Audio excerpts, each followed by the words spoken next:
ہمارے جو اب چیلنجز ہیں بڑے چیلنجز ہو گئے ہیں پاکستان کے لیے، جو اب ہمیں سوچنا ہوگا کہ ہم نے اب کیسے کیا سٹیپس لینے ہیں انشاءاللہ اگر ہماری حکومت آتی ہے تو وہ ہمیں وہ سٹیپس لینے پڑیں گے جو آج تک پاکستان میں کسی نے نہیں لیے.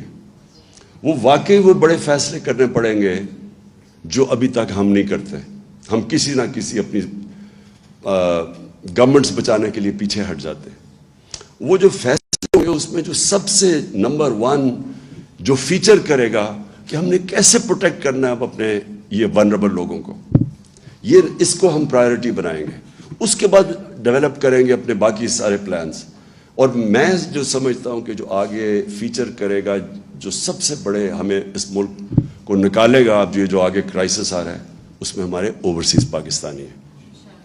یہ وہ لوگ ہیں اگر ہم صحیح معنی میں، اور ہم ڈیوائز کر رہے ہیں ابھی سے، ہم نے پلاننگ شروع کی ہے کہ ہم کیسے ان کو انویسٹمنٹ یہاں کروائیں اپنے ملک میں. کیا چیز، کیونکہ انویسٹمنٹ کا سب سے بڑا پرابلم پاکستان میں کیوں ہمارے دور میں ہم نے بلکہ انویسٹمنٹ آ رہی تھی لیکن رکاوٹ کیا تھی کہ جی اب گورنمنٹ جا رہی ہے تو 2 ہفتے میں جا رہی ہے، 3 ہفتے میں جا رہی ہے، اب دھرنا ہے. اس کی وجہ سے ایک انسرٹنٹی کریٹ کی ہوئی تھی.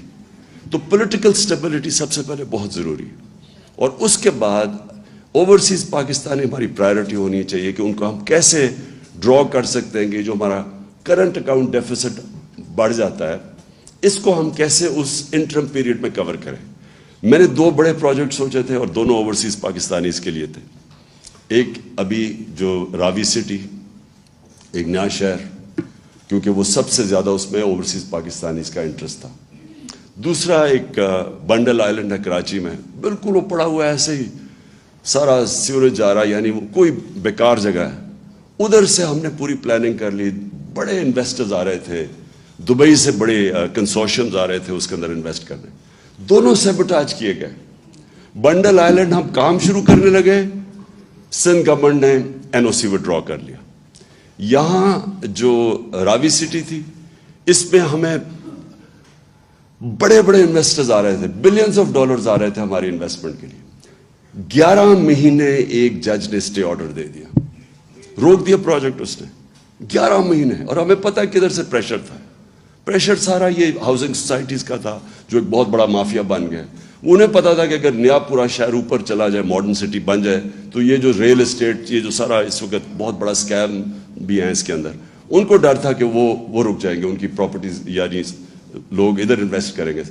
انہوں نے 11 مہینے اسٹے آرڈر.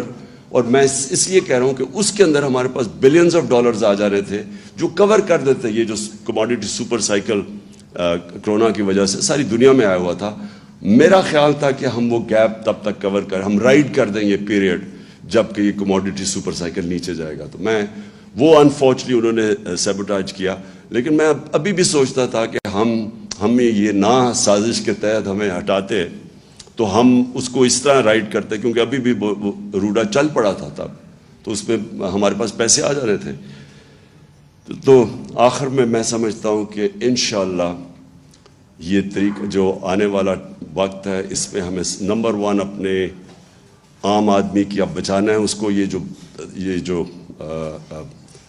جو مہنگائی آ رہی ہے اور اس کے بعد یہ جو افیکٹس بدقسمتی سے آئیں گے فلڈز کی وجہ سے، تو ہم نے اس کو پروٹیکٹ کیسے کرنا ہے، اس کے لیے بھی out of the box thinking ہمیں کرنی پڑے گی. اور جو پرابلمز آئیں گے اور جو ہمارے کرنسی کے اوپر پریشر پڑیں گے، وہ انشاءاللہ ہم اب ڈیوائز کر رہے ہیں طریقے کہ کیسے ہم اوورسیز پاکستانیز کو انویسٹمنٹ کروائیں گے پاکستان میں، ان کے لیے بھی ون ون سچویشن ہو اور ہمارے ملک کو بھی یہ مشکل وقت سے نکال دیں.